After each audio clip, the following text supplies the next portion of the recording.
사도행전 신약성경 216면에 있습니다. 사도행전 16장 6절에서 10절까지. 자, 다 찾으셨어요? 네. 아멘. 자, 우리 그러면 한 목소리로 우리 10절까지만 읽겠습니다. 6절부터입니다. 시작. 성령이 아시아에서 말씀을 전하지 못하게 하시고는 그들이 누르기아와 갈라디아 땅으로 다녀가 무시아 앞에 이르러 비두니아로 가고자 했을 때 예수의 영이 허락하지 아니하시는지라. 무시아를 지나 드로아로 내려갔는데 밤에 환상이 바울에게 보이니 마게도냐 사람 하나가 서서 그에게 청하여 이르되 마게도냐로 건너와서 우리를 도우라 하거늘 바울이 그 환상을 보았을 때 우리가 곧 마게도냐로 떠나기를 힘쓰니 이는 하나님이 저 사람들에게 복음을 전하라고 우리를 부르신 줄로 인정함이로라.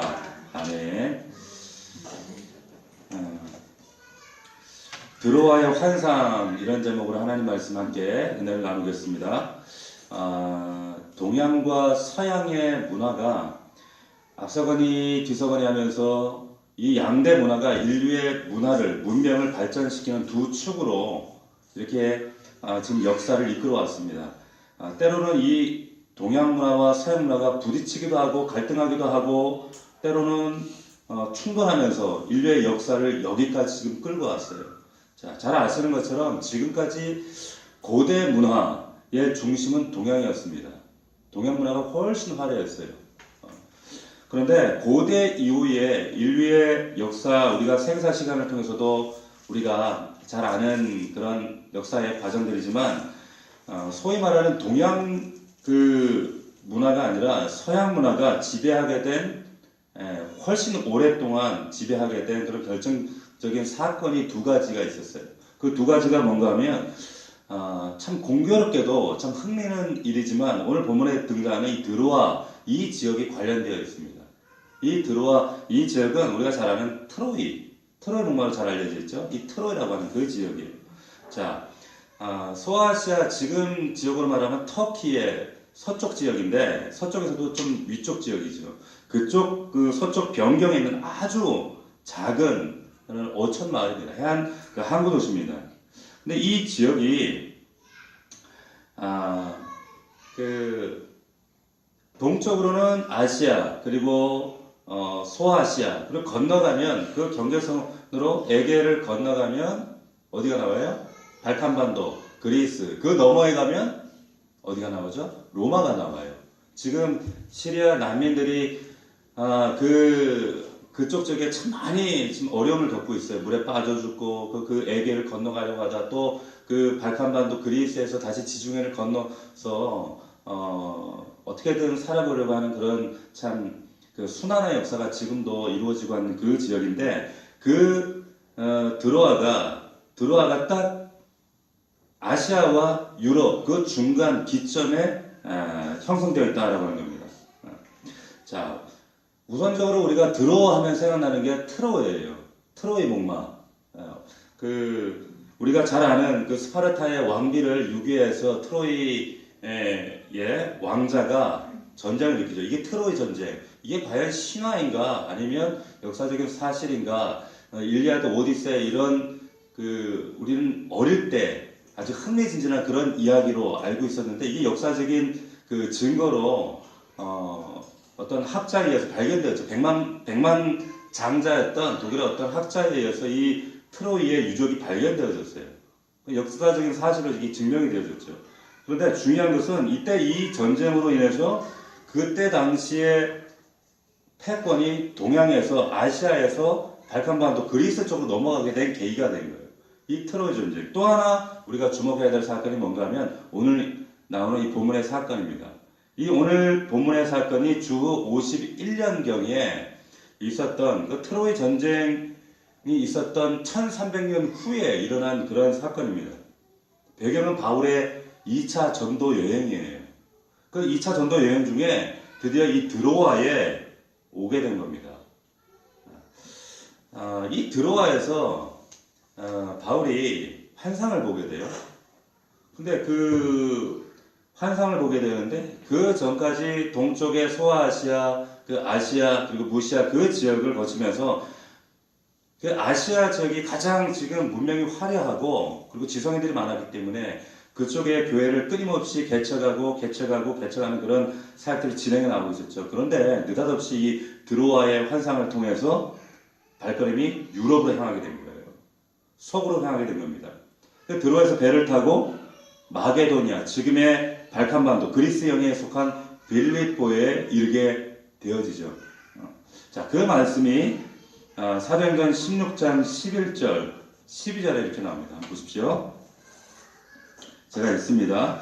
우리가 드로아에서 배로 떠나 사모드라게로 직행하여 이튿날 네아폴리로 가고 거기서 빌립보에 이르니 이는 마게도냐 지방의 첫 성이요 로마의 식민지라. 이 성에서 수일을 유하다가, 자, 이 말씀 나와요. 바울이 유럽에, 그전에는 아시아에서 끊임없이 복음을 전하고 거기에 집중하고 있었는데 이런 하나님의 강권적인 역사에 의해서 이제 아시아에서 유럽으로 바로 옮기게 된 거예요. 그 첫 성이 빌립보였고 유럽의 최초의 교회가 세워지게 된 겁니다. 이 최초의 교회를 통해서 기독교의 유럽 융명이 시작된 거예요. 오늘날 유럽을 다녀오신 분들은, 저는 못 가봤지만 다녀오신 분들은 아실 거예요. 그 유럽의 그 문명, 문화들이 대부분 어떤 문화입니까? 기독교 문화예요. 그 기독교 문명이 꽃피울 수 있었던 그 절대적인 그 배경에는 사도 바울의 이 선교가 있었다는 겁니다. 그 출발이 어디서 시작되느냐? 바로 이 드로아에서 시작된 거예요. 드로아에서 강권적인 하나님의 그 비전을 통해서 이러한 놀라운 의미심장한 변화가 있게 되어졌다는 겁니다. 자, 하나님의 비전이에요. 개인적인 한 사람 바울의 비전이 아니라 하나님의 모든 믿음의 그 비전들은 결국에 그 단초는 하나님의 비전에서 시작됩니다. 이게 아주 중요합니다. 자, 다시 오늘 본문으로 들어가서, 자, 바울의 전도 여행, 지금까지 우리가 바울의 1차 선교 여행을 우리가 함께 묵상하고 나눴습니다. 그 이후에 그 사이에 예루살렘 공의의 사건이 있었고, 이후에 한 1년여간의 공백, 그 사건 이후에 오늘 이제 제2차 전도 여행이 시작되어지는데, 사실 이 전도 여행, 2차 선교 여행의 목적은 1차 전도 여행에서 세웠던 그 교회들, 각 성에 있는 교회들과 어린 교회들, 이제 막 예수 믿기 시작한 사람들이잖아요. 그들을 격려하고 세우고 다시 한번 그들을 만나보고 싶은 마음에 2차 선교 여행이 시작이 된 겁니다. 그 교회들을 다시 한번 견고하고 튼튼하게 세우기 위해서, 그것이 주 목적이었어요.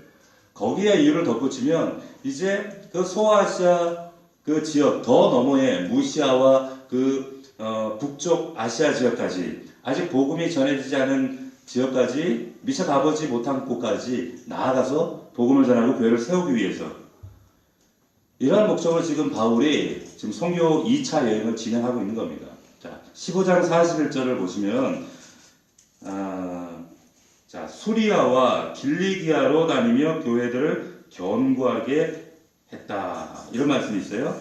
그리고 16장 5절 말씀 우리 같이 한번 읽어봅시다. 16장 5절 시작. 이에 여러 교회가 믿음이 더욱 강해지고 수가 날마다 늘어가니라.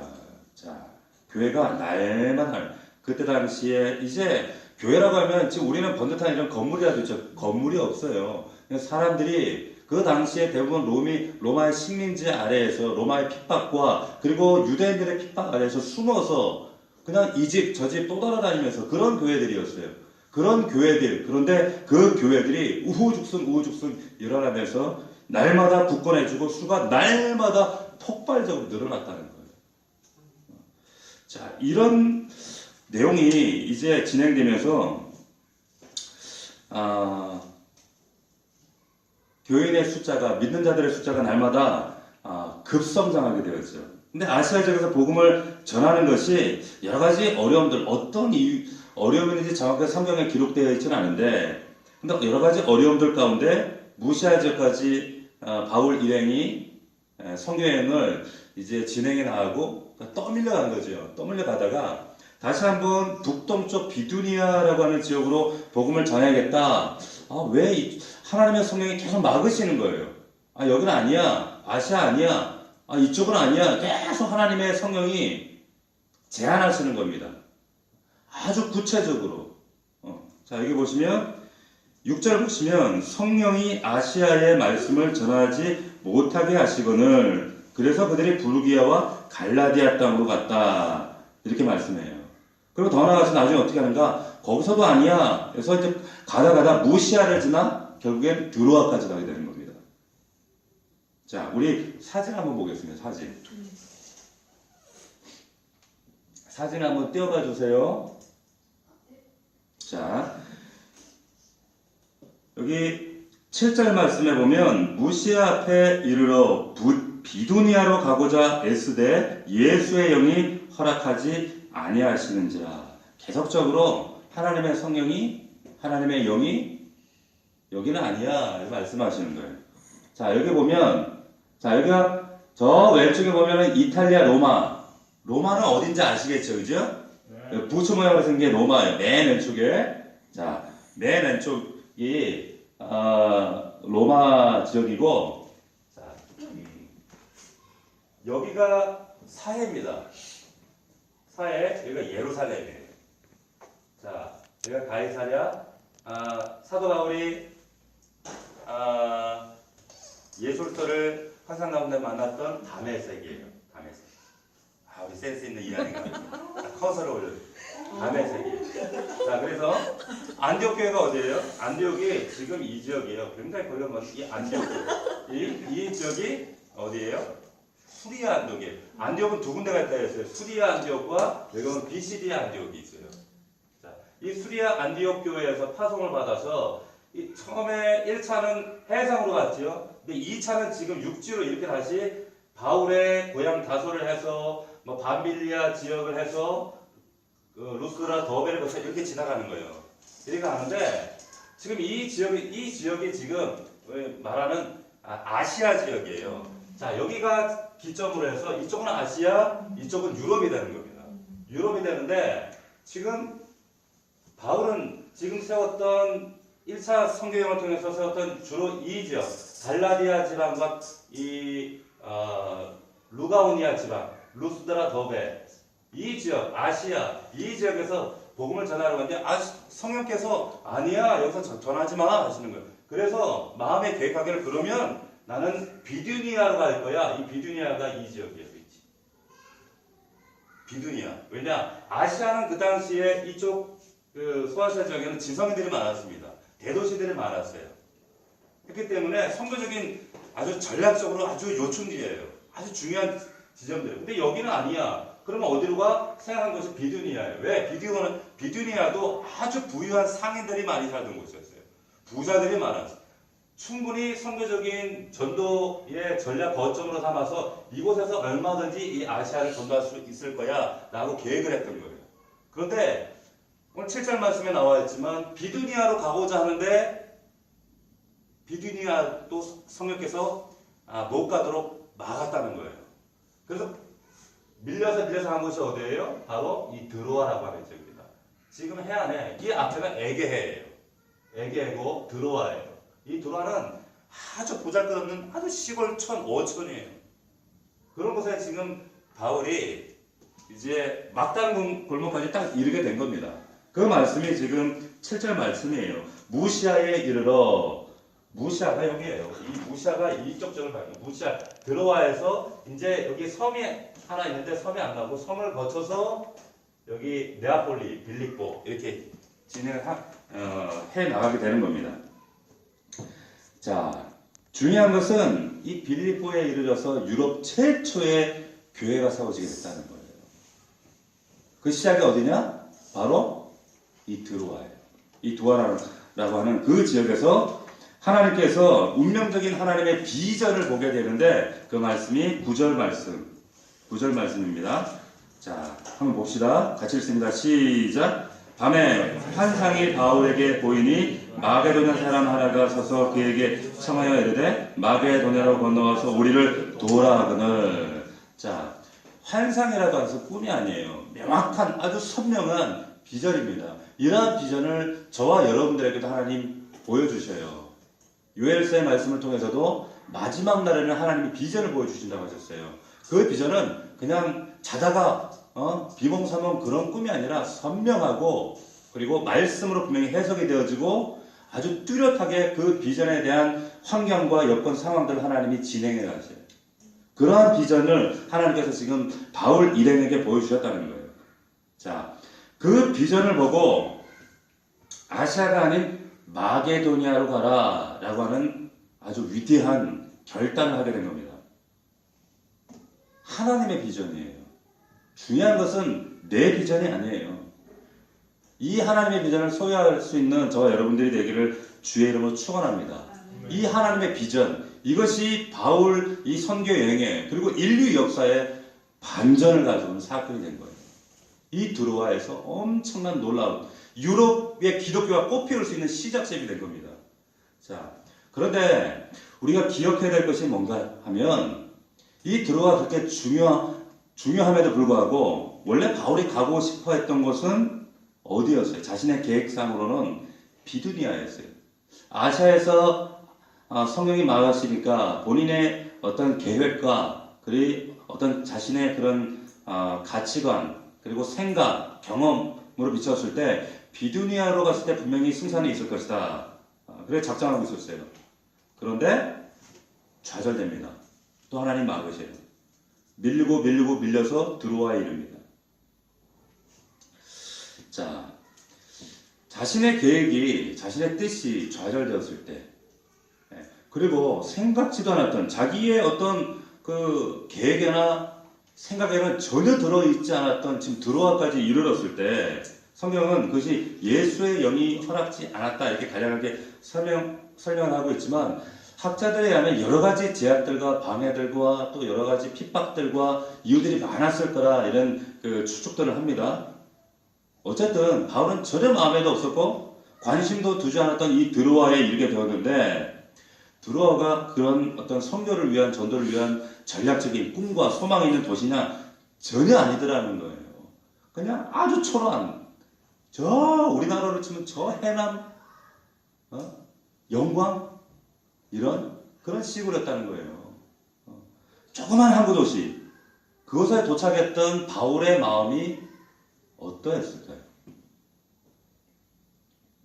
하나님, 내가 주를 위해서 다메섹 회심 위해 모든 걸 당신에게 올인하고 투신하고 모든 걸 바치기로 했는데 왜 이 귀한 전도의 선한 뜻을 하나님 막으십니까?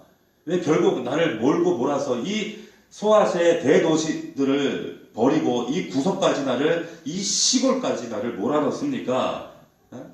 왜 나 이런 전도의 열정을 이 불타는 열정을 하나님 왜 가로막으십니까? 낙심이 돼요. 실망이 됩니다. 그러나 이 바울의 계획이 그 당시에 그 소아시아와 더 나아가서 이제 비두니아 그 지역에 머물고 있었지만 하나님의 계획은 사실은 그 너머에 이미 있었다는 거예요. 훨씬 너머. 근데 바울은 그걸 그 당시에는 전혀 인지하지 못했죠. 몰랐죠. 여기서 중요한 깨달음이 있습니다. 그게 뭔가 우리가 우리의 비전, 우리 가정을 향한 비전, 혹은 우리 교회를 향한 비전, 또 앞날에 대한 내 미래에 대한 여러 가지 비전들. 중요한 것은 적어도 그것이 누구의 비전인가? 이 점을 우리가 다시 한번 하나님 앞에 점검을 하셔야 됩니다. 누구의 비전인가? 그 비전이 협소한 인간의 어떤 이기적인 내 계획 가운데 이것이 바탕이 된 성공을 위한 비전인가? 하나님의 비전인가? 이 점을 하나님 말씀 앞에서 우리가 정말 냉정하게 점검을 하셔야 된다는 거예요. 하나님의 비전을 보기 위해 그렇다면 우리가 이 하나님의 비전을 보기 위해서 우선해야 할 일이 무엇인가? 그것은 오늘 본문을 통해 바로 내 안에 나의 비전, 나의 계획이었던 이 바로 비두니아를 내려놓는 거예요. 자, 7절 말씀 다시 한번 봅시다. 자, 7절 말씀 같이 읽읍시다. 시작. 무시아 앞에 이르러 비두니아로 가고자 애쓰되 예수의 영이 허락하지 아니하시는지라. 여기 바울은 자신의 비전과 자신의 계획은 아시아를 포기했을 때 비두니아였어요. 그래서 비두니아를 가고자 무던히 애를 썼습니다. 무던히 계획했어요. 바울 같은 성품이라면 철저한 계획과 준비 여정. 지금 우리 말씀이 지금 한 절 한 절 한 절 이렇게 진행되어지지만 이 말씀 구절 이 드로아에서 마케도니아로 가기까지가 시간상으로는 적게는 6개월에서 1년이라는 시간이 있어요. 그 시간적인 긴 여정이 있는 겁니다. 오랜 기다림이에요. 자, 이 비전을 위해서, 하나님의 비전을 위해서 먼저 내가 우선으로 해야 될 것이 무엇인가? 그것은 내가 가지고 있는 이 비두니아의 비전을 내려놓는 겁니다. 하나님은 이 비두니아의 조그만 이 지방의 운명보다 더 넘어서 더 나아가서 이 유럽이라고 하는 마케도니아 그리고 이제 더 나아가 로마까지 그 하나님의 큰 원대하고 놀라운 그 세계 복음화의 비전을 하나님은 이미 그려놓고 계신 거예요. 그러나 우리는 안 보여요. 눈 앞의 것만 봅니다. 눈 앞의 것만 봐요. 비두니아의 꿈이 좌절되고 정말 인간적으로 보면 이 절망의 땅에 이 드로아는 이 드로아에 이르렀을 때 낙심되고 실망되고 뭔가 눈앞에 보이는 것은 애괴밖에 보이고 망망대해밖에 보이지 않는 그 어촌에서 아무것도 할 수 없는 그 상황 가운데 하나님은 근데 그 깜깜한 그 드로아에서 하나님의 비전을 준비하고 계신 거예요. 항상 하나님은 우리에게 이 드로아의 비전을 주시기 전에 비두니아를 먼저 내려놓게 하셔요.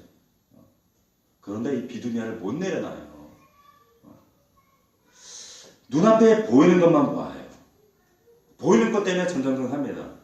이 비두니아의 비전과 소망이 무너진다 해도 하나님은 그 너머에 놀라운 하나님의 드로아의 비전, 그 비전을 따라서 이제 발칸반도까지 하나님께서 진행하시는 그 놀라운 축복, 이 축복을 경험할 수 있는 저와 여러분들이 되기를 주의 이름으로 축원합니다. 관건은 뭐예요? 이 비두니아에 나의 계획을 내려놓는 겁니다. 그런데 그게 잘 안 돼요. 이 비전을 통해서 바울의 인생이 전환점을 이루어요.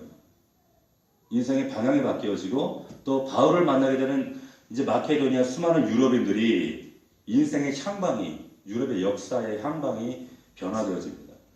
역사학자인 그 아놀드 토인베라는 사람이 이 드로아의 환상과 이 드로아의 역사적인 이 사건을 두고 뭐라고 얘기했냐면 그때 드로아에서 바울을 태우고 마게도냐로 가고 있었던 그 배가 바로 유럽의 역사를 바꾸는 배였다. 유럽의 문명사의 미래를 안고 가던 배였다. 이렇게 기록을 합니다. 유럽에 만약에 복음이 이때 드로아의 비전을 통해서 사도 바울 이 한 사람의 헌신을 통해서 전해지지 않았으면 오늘날의 유럽은 없어요. 영국과 프랑스의 그 아름다운 찬란한 기독교 문화 문명은 일어나지 않습니다. 일어날 수 없었습니다. 자, 우리가 신앙의 진보와 진전을 위해서 날마다 하나님 앞에 말씀과 기도로 나아가는데 어느 순간인가 딱 답보 상태에 이를 때가 있어요. 딱 답보 상태에 멈춰 있어요. 왜 그럴까? 대부분 이 싸움이 한 70%예요. 내가 가지고 있는 이 비두니아 이걸 아직도 포기하지 못하는 겁니다. 우리 그 제자훈련을 하다 보면 주일과 수요일날 그 하경산 제자훈련을 하죠. 그럼 각자의 삶 가운데 사람마다 그리고 신앙의 경륜과 수준에 따라 조금씩 다 달라요. 다 달라요. 그런데 하나님 앞에 여전히 이 비두니아에 자신이 가지고 있던 소망과 비전 이런 것들이 하나님 앞에 조정이 안 되는 거예요. 하나님은 그 너머에 더 큰 것들을 예비하고 계신데 근데 그 과정들이 보여지거든요. 근데 목회자의 입장에서 목사 입장에서 때로는 사람에 따라서 단도직입적으로 아주 명료하게 이렇게 직설적으로 얘기해야 할 때가 있는 반면에 그러지 못할 때가 있어요. 기다려야 할 때가 있어요. 오히려 그 기다려줌이 그 성도의 믿음과 신앙을 더 견고하게 그 기다림의 과정을 통해서 하나님이 단단하게 하시는 그런 또 필요한 그런 과정들이기 때문에 알고 있음에도 불구하고 제가 함구하고 침묵할 때가 많이 있습니다. 근데 그 과정들이 너무 이렇게 뚜렷이 보여져요. 보여집니다. 참 안타까운 거예요. 그냥 마치 우리가 어떤 그 수학 공식처럼 그 공식에 대입해서 빨리 우리 인생이 정답이 나오고 다음 단계가 나오고 이렇게 2차 방정식 끝나고 미분 적분 들어가고 이렇게 들어가면 좋을 텐데 우리 신앙이 꼭 그렇게 쉽게 되는 게 아니거든요. 자, 그래서 참 그럴 때 이제 성도들의 모습을 보면 참 안타까워요. 어떻게 해야 될까? 자, 이런 하나님이 우리 신앙에 이런 답보에 이르렀을 때 이 싸움이 우리의 삶 가운데 끊임없이 반복이 되어지는데 나의 계획하던 이 비두니아냐 하나님의 비전이냐 이럴 때 우리가 어떻게 해야 되는가? 자, 7절 8절 말씀을 보면 다시 한번 7절 8절 봅시다. 자, 무시아 앞에 이르러 비두니아로 가고자 애쓰되 예수의 영이 허락하지 아니하시는지라. 자, 내 안의 계획과 내 안의 비전과 내가 소유했던 그 밑그림들이 있음에도 불구하고 하나님께서 스톱 하실 때 여러 가지 방편으로, 환경으로, 혹은 교회를 통해, 혹은 여러 가지 내가 알아들을 수 있는 어떤 그 수준의 하나님 표현의 언어로 우리에게 말씀하셔요. 아니야. 제약을 하십니다. 왜? 우리를 하나님 더 나은 믿음의 수준까지 끌고 가시기 위해서. 자, 우리가 그 상황을 인지했다면, 내가 이 시점에서 비두니아의 내 계획을 포기해야 되겠구나 라고 깨달았다면 그때 해야 될 게 뭔가 8절에 보면 무시아를 지나 드로아로 내려가는데 그럼에도 불구하고 뭡니까? 드로아까지. 여러분 이 드로아까지 앞서 말씀드렸지만 6개월에서 최고 한 1년까지의 시간 간격이 있는 거예요. 무슨 말이냐? 그럼에도 불구하고 사도 바울은 계속적인 하나님의 응답이 없지만 하나님 막으시지만 계속적으로 본인의 사명을 진행해 나갔다는 거예요. 그 진행하는 가운데 뭐 했습니까? 기다린 거예요. 6개월 혹은 1년의 시간 동안 기다렸어요. 언제까지? 주실 때까지. 기다리고 그리고 정처없이 나아가서 도달한 것이 이제 땅끝이에요. 드로아예요. 드로아까지 간 겁니다. 이때가 우리가 다른 말로 하면 영적인 기아를 중립 상태에 놓는 그 상태입니다. 그 시점이에요. 우리 교회가 이 지하 주차장이 참 좁잖아요. 그래서 이제 큰 차들이 이 주차장에 세우지 못하면 밖에다가 이렇게 세워두는데 그 옆에 보면 기아를 중립에 두고 내리십시오 이렇게 붙여놨어요. 근데 꽉 중립에 안 해놓고 가는 차들이 있어. 꼭 그러더라고. 그런데 기아를 중립에 놓는다. 중립에 놔야 차를 이리저리 앞뒤로 밀 수가 있어요. 움직일 수가 있어요. 이 말이 뭡니까? 기아를 중립에 놓지 않으면 차를 움직일 수가 없는 거예요. 영적으로 우리가 기아를 중립 상태에 놓는다. 기다린다는 뜻이에요. 언제 하나님이 앞으로 가, 뒤로 가 할 때까지. 이때는 무조건 영적으로 기아 중립이에요. 기다리는 거예요. 기다리면서 뭐합니까? 멍 때릴까요? 아니요. 사명 감당하는 거예요. 바울처럼 계속적으로 선교여행 계속 진행 가는 거예요. 어디까지? 드로아에 다다를 때까지. 하나님이 예정하시고 기착하신 그 목적지 드로아. 자신을 몰라요. 어디가 기착지인지. 드로아에서 환상을 볼지 어디서 하나님의 비전을 보게 될지 몰라요. 그러나 하나님은 아시죠. 그곳이 드로아였어요. 기간도 알 수 없어요. 6개월이 될지 1년이 될지. 그러나 계속 가는 거예요. 가다 보니까 드로아에 다다랐어요. 그때까지 참고 인내하고 기다리고 하나님의 음성, 비전이 보일 때까지 가는 겁니다. 자, 신앙생활이라고 하는 것은 때로는 우리가 기아를 중립해 놓고 하나님이 명령하실 때까지, 보여주실 때까지, 비전을 주실 때까지 기다림의 시간이 필요한 순간들이 너무 많습니다. 어떻게 보면 이러한 시간들의 반복이에요. 끊임없이 반복되어지고 끊임없이 기다리고 끊임없이 또 하나님이 언제 말씀하실지 답답해요. 안 들려요. 선명하게 그때그때 하나님께서 말씀해 주시고 아멘 하고 또 가고 또 멈추면 멈추고 매일매일 이게 성경에 보면은 매일매일 아주 다이나믹하게 진행된 것 같지만은 사실 그렇지가 않아요. 아브라함에게도 하나님이 말씀하시고 멈추시고 말씀하시고 멈추시고 그 간격이 25년, 15년 너무나 길었어요. 그 시간 동안 뭐였을까요? 기다림이에요. 영적으로 중립하는 거예요. N 상태로. 그러나 내 사명의 자리를 굳건히 지키면서 하나님의 비전이 들릴 때까지. 그러나 내 초점은 하나님 왜요? 어디로요? 묻는 겁니다. 새 비전을 주실 때까지 하나님 명령을 기다리는 거예요. 이제 우리가 그 10월 15일이 되면 다음 주죠. 사실은 다음 주 10월 8일이 저희 우리 넘치는 교회 1주년입니다. 그런데 올해 추석 명절이 끼는 바람에 우리 1주년 감사 예배를 한 주 미뤘습니다. 한 주 미뤄서 10월 15일 우리가 우리 식구들과 또 가까운 사람들 어떤 분들을 초청할까 이런 생각 저런 생각을 하는데 어쨌든 가급적이면 우리 식구들끼리 이렇게 참 감사하고 기쁜 이런 1주년 감사 예배를 드렸으면 좋겠다라고 하는 생각을 가집니다. 그간의 과정들을 참 1년이라고 하는 시간이지만 이렇게 돌이켜보면 그 시간들이 제 느낌에는 한 10년쯤 지난 것 같아요. 이제 작년 우리가 10월 8일 살림 예배를 드리기 전 그 준비하는 과정, 그 몇 달간의 과정, 그리고 또 몇 달 거슬러 올라가서 첫 기도 모임을 할 때 기억나시나요?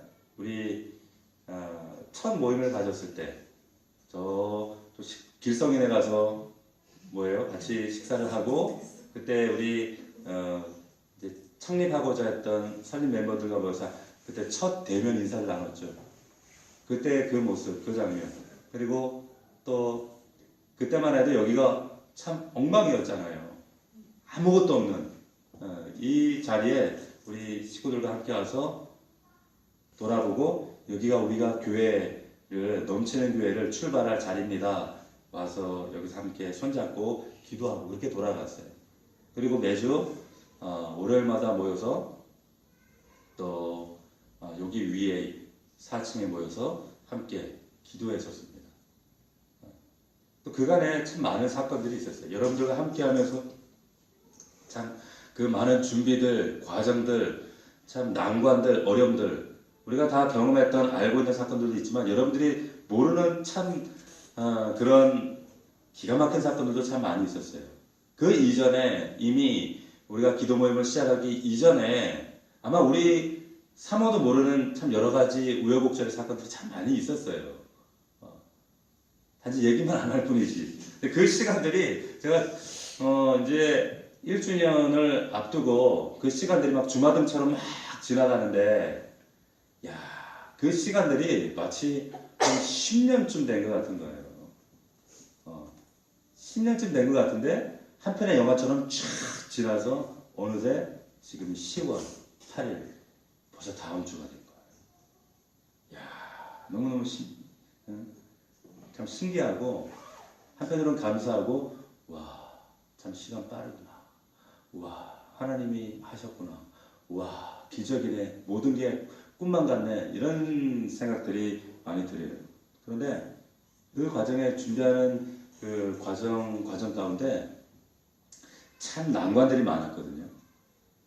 하나님이 분명히 보여주셨는데 하나님이 분명히 하신다고 했는데 가로막혀요. 가로막히고 어려운 문제들이 생기고 자꾸 발목을 잡는 사건들이 생길 때 그때마다 하나님께 참 원망도 나울만도 한데 제 마음 가운데 드는 생각은 하나님께서 멈추라고 하시는구나, 기다리라고 하시는구나, 기도하라고 하시는구나. 기다려요 마냥. 우리 막 이제 이곳에 하나님의 교회를 하기 시작하겠습니다. 사마고도 잠깐 그런 얘기를 나눴지만은 막상 이거 하려고 할 때 가진 거 아무것도 없잖아요. 비전을 줬는데 가진 거는 없어요. 어떻게 할까요? 답이 없어요. 기다리는 거예요 그냥. 아멘, 아멘. 기다릴 때까지. 또 하나님 보여주실 때까지, 주실 때까지. 주시면 또 그 다음 단계, 그 다음 단계. 항상 어떤 난관이 있을 때마다 하나님은 스톱, 기아 중립, 기다려 하시더라. 그때의 과정이 10월 8일까지, 10월 16년도 10월 8일에서 지금 오늘까지 그 과정에 사실은 반복이었어요. 하나님 비전 주세요. 하나님 보여주세요. 내 거 말고요. 내 계획, 내가 내 안에 품고 있던 이런 계획들, 비두니아의 환상들, 내가 품고 있던 거, 이게 철저히 하나님 것이 아니라면 지금부터라도, 오늘부터라도 내가 포기하겠습니다. 이런 마음으로 여기까지 온 겁니다. 아마도 지금 이 자리에 있는 여러분들도 마찬가지일 거예요. 참 용한 거예요. 여러분들이 지금 여기까지 있다는 게 진짜 용한 거예요. 예? 요즘 세상에 그렇잖아요. 개척교회 나도 하기 싫은데 여러분은 얼마나 하기 싫었겠어요. 예? 안 그래요? 그런 유머를 하더라고. 코끼리 전도사가 막 조련을 했대요. 조련을 하는데 이 코끼리를 나처럼 이렇게 조련하실 수 있는 분에게 이 코끼리를 선물로 드리겠다고 딱 그랬다는 거예요. 뭐 어떤 사람이 딱 나오더니 귀에다가 했더니 코끼리가 막 앞에서 했던 조련사가 다뤘던 것처럼 막 하더라는 거예요. 그래서 아니 어떻게 이럴 수 있냐 그랬더니 다 비법이 있다고. 그랬더니 만약에 이 코끼리를 올리면 이 코끼리 당신 가져라 그랬어요. 근데 코끼리에게 뭐라 이렇게 얘기를 했어요. 근데 코끼리가 막 울더라는 거예요. 뭐라고 그랬을까요? 너 나한테 개척하네? 코끼리가 이것만 못하겠다고. 그만큼 힘든 게 사실 개척이거든요. 목회자들도 하기 어려운 게 개척이에요. 아시지만 저는 선교 나가기 원했어요. 한국에 이렇게 교회들이 많은데 왜 굳이 하나님 교회를 이곳에 하나님 교회가 굳이 있어야 될 필요가 있나요? 난민들도 많고 가난한 중앙아시아, 키르기즈스탄, 카자흐스탄 이런 나라에 가서 전해야죠. 그런데 그 모든 것들이 제가 가지고 있던 비두니아였어요. 하나님 것을 내려놓고 또 기다리게 하시고 기아 중립으로 만들게 하시고 내 생각들 포기하게 하고 무너지게 만들고 그 시간들이 무려 지금 아마 그 이후로 7년이 지난 겁니다. 그 중간에 기다림의 시간들. 지금 우리 이 자리에 있는 우리 믿음의 식구들 각자 형편 가운데 막연하게 그런 생각하시는 분들이 있을 거예요. 우리 가정에 혹은 내 자신의 미래가 어떻게 될까? 안 보인다, 답답하다, 두렵다 이런 생각을 가질 수 있습니다. 근데 이런 생각 가질 때, 이런 생각이 들어올 때 우리가 첫 번째로 해야 될 것은 뭐냐? 하나님, 내 비두니아를 포기하겠습니다. 엎드려야 돼요. 여전히 내가 지금 중립 상태인가, N 상태인가, 아니면 내가 지금 드라이브를 걸고 있는가 라고 하는 것을 하나님께 철저하게 지금 질문하시고 자신을 반성하셔야 됩니다. 조급할 이유가 전혀 없어요. 조급할 이유가 없어요. 어떻게 보면은 우리 선배들이 그런 얘기를 하더라고요. 교회를 개척하면 1년 동안 그냥 성도들을 그냥 마구 굴려야 된대요. 굴려갖고 1년 동안 시험을 봐야 된다는 거야. 그런 얘기들 하더라고요. 근데 저는 그런 마음이 전혀 안 들더라고요. 왜냐하면 내 계획을 포기하고 하나님께 위탁을 드리니까 너무 여유로워요. 그러니까 어쩔 때는 내가 이렇게 여유로워도 되나? 이러면 안 되는 거 아니야? 40일 금식도 하고 뭔가 좀 이리 뛰고 저리 뛰고 해야 되는데 근데 그러고 싶지가 않은 거예요. 왜냐? 그게 내 의가 될 수 있겠다. 사실 이 교회 우리 하면서 봄에 그리고 여름에도 계속적인 금식에 대한 부담이 있었어요. 뭔가 하나님 뜻에, 뭔가 하나님 마음에 좀 흡족한 그리고 어떤 새로운 교회 전환을 위해서 금식 기도를 선포하고 함께 기도하는 시간들이 필요하지 않겠나. 참 적지 않은 시간들 제가 부목사로 있으면서도 참 여러 번 금식을 했거든요. 40일 빼고 21일, 15일, 열흘, 닷새 수도 없이 금식을 했어요. 그런데 제가 왜 금식을 막상 이 단독 목회 현장에서 왜 금식을 하지 않았는가라고 하면 첫 번째는 그거였어요. 그건 뭐냐면 이 금식이 내 의가 될까 봐요. 내가 금식했는데 하나님 뭔가 좀 이렇게 떡떡이 하나 주시지 않겠는가? 그러니까 뭔가 교회에 어떤 부흥의 조짐 보이면 내가 금식했기 때문에 라고 하는 이게 내 의가 될 가능성이 있기 때문에 금식을 안 하는 거예요.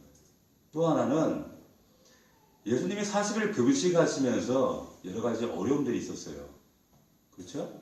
마귀가 세 가지 시험을 했잖아요.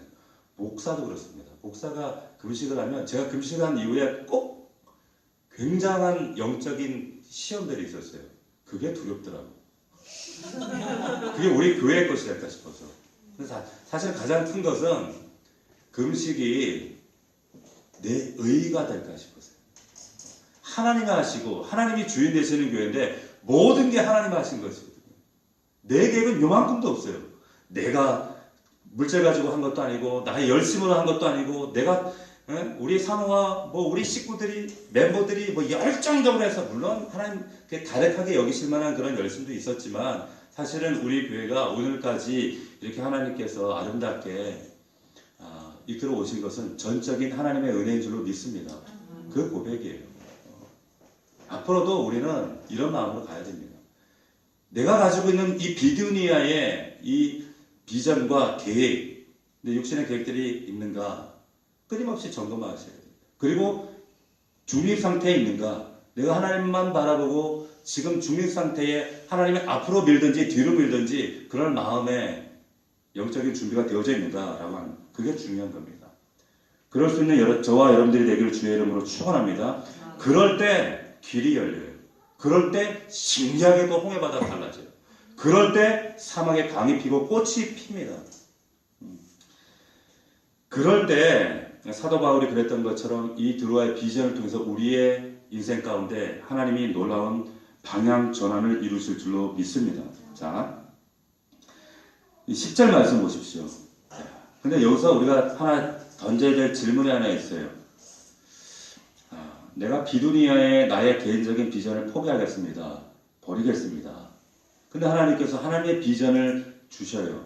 드로아에서. 근데 이것이 나의 개인적인 환상인지 아니면 내 감상에 치우친 어떤 그냥 꿈인지 하나님 주신 것인지 어떻게 알 수 있는가? 어떻게 알 수 있을까요?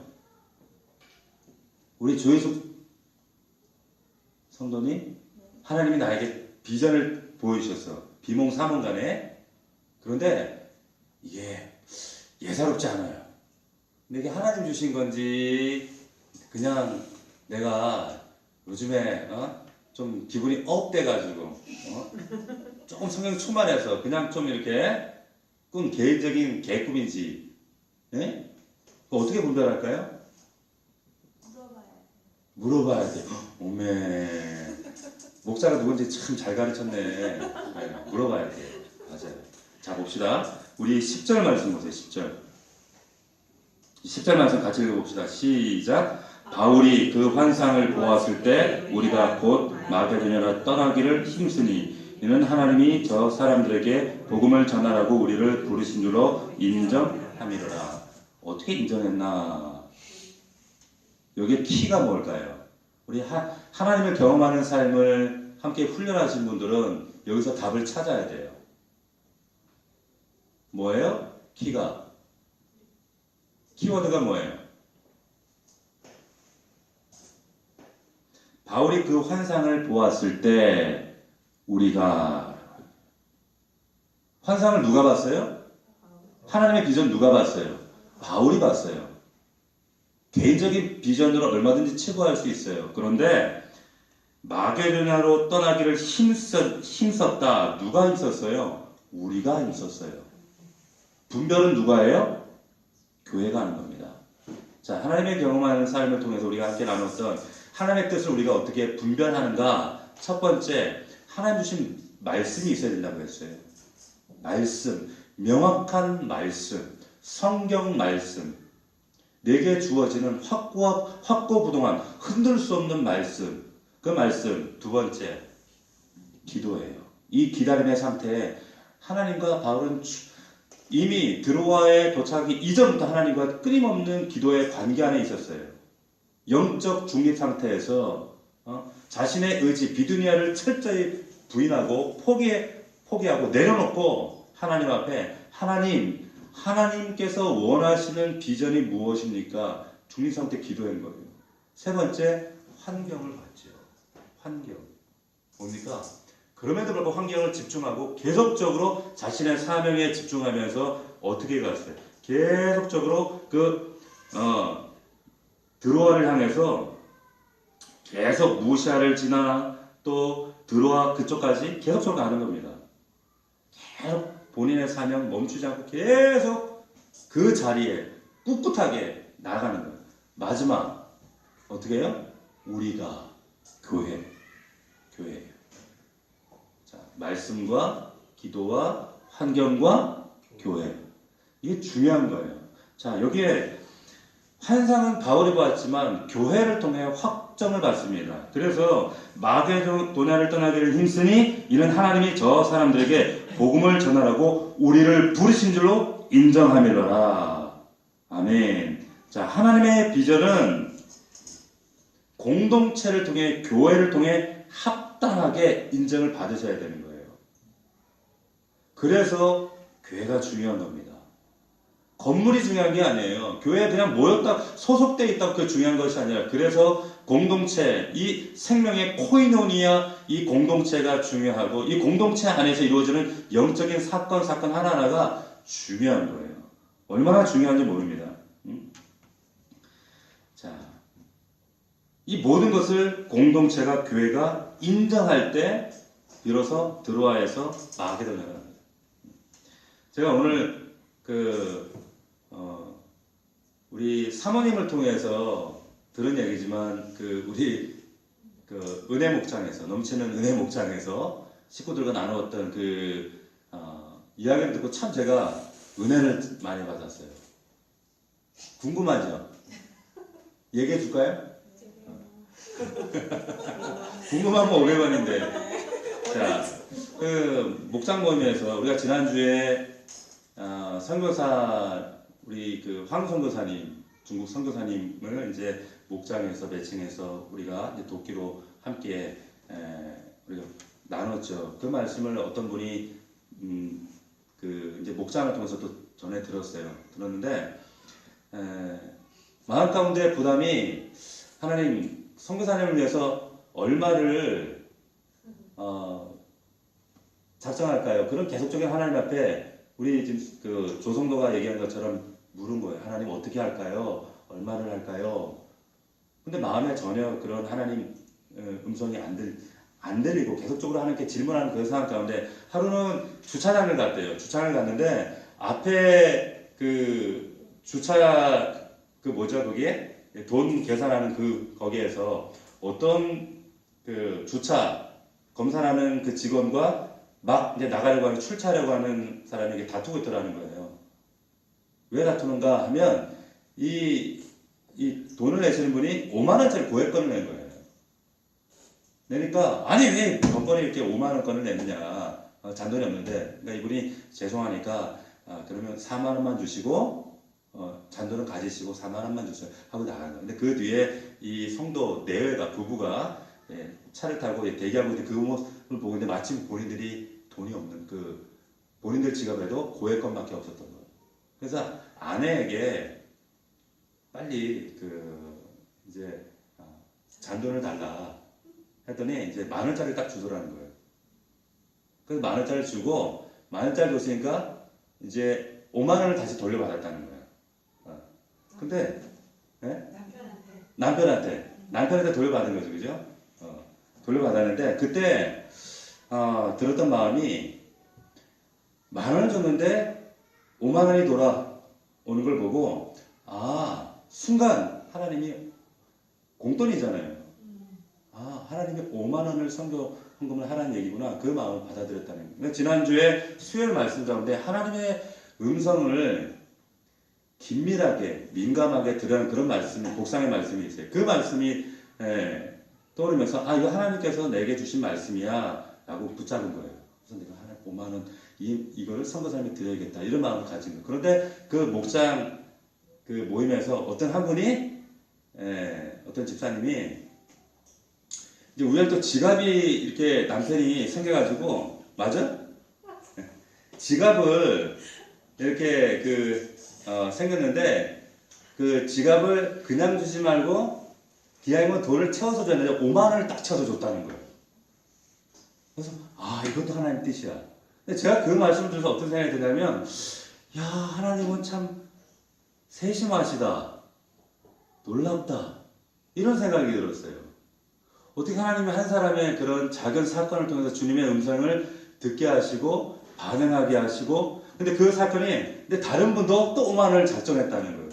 근데 그 사건을 이야기를 들으면서 하나님의 일하심이 이렇게 섬세하구나, 참 세심하구나, 이런 제가 마음이 들었어요. 생각이 들었어요. 어쨌거나 자, 우리 다시 한번 10절 말씀 봅시다. 자, 10절 말씀 다시 한번 우리 10절부터 우리 12절까지 같이 읽겠습니다. 시작. 바울이 그 환상을 보았을 때 우리가 곧 마게도냐로 떠나기를 힘쓰니 이는 하나님이 저 사람들에게 복음을 전하라고 우리를 부르신 줄로 인정함이로라. 우리가 드로아에서 배를 떠나 사모드라게로 직행하여 이튿날 네아폴리로 가고 거기서 빌립보에 이르니 이는 마게도냐 지방의 첫 성이요 또 로마의 식민지라. 이 성에서 수일을 유하다가 아멘. 자, 이 비전이 드디어 역사적인 마케도니아의 유럽의 첫 선교의 발걸음이 된 겁니다. 그래서 이제 첫 번째 성이 바로 빌립보였어요. 이 빌립보에서 드디어 첫 번째 유럽 전도의 첫 열매, 자주장사 루디아를 만나게 되는 겁니다. 자, 놀랍지 않습니까? 이 드로아의 이 한 사람의 개인적인 그냥 지나칠 수 있는 하나 비전의 꿈에 개인적인 꿈이 아니라 이 비전을 통해서 하나님께서 유럽의 역사를 바꾸는, 인류 문명의 역사를 전환점을 변환시키는 그런 사건으로 삼으신 거예요. 자, 오늘 우리 말씀을 통해서 우리가 다시 한번 하나님께서 주시는 우리의 어떤 그 비전을 다시 한번 점검했으면 합니다. 그 비전이 뭔가? 정말 하나님께서 주시는 비전인가? 내가 여전히 애쓰고 있는 나의 계획, 비두니아, 혹시 내가 붙들고 있는 이것 때문에 혹시 전전긍긍하고 있지는 않은가라고 하는 것을 하나님 앞에 우리가 다시 한번 점검할 수 있기를 바랍니다. 그리고 그때는 기다리는 것, 영적으로 중립을 하고 하나님의 때를 기다리면서 하나님, 나에게 이 마게도니아의 이 대비전을 주시옵소서.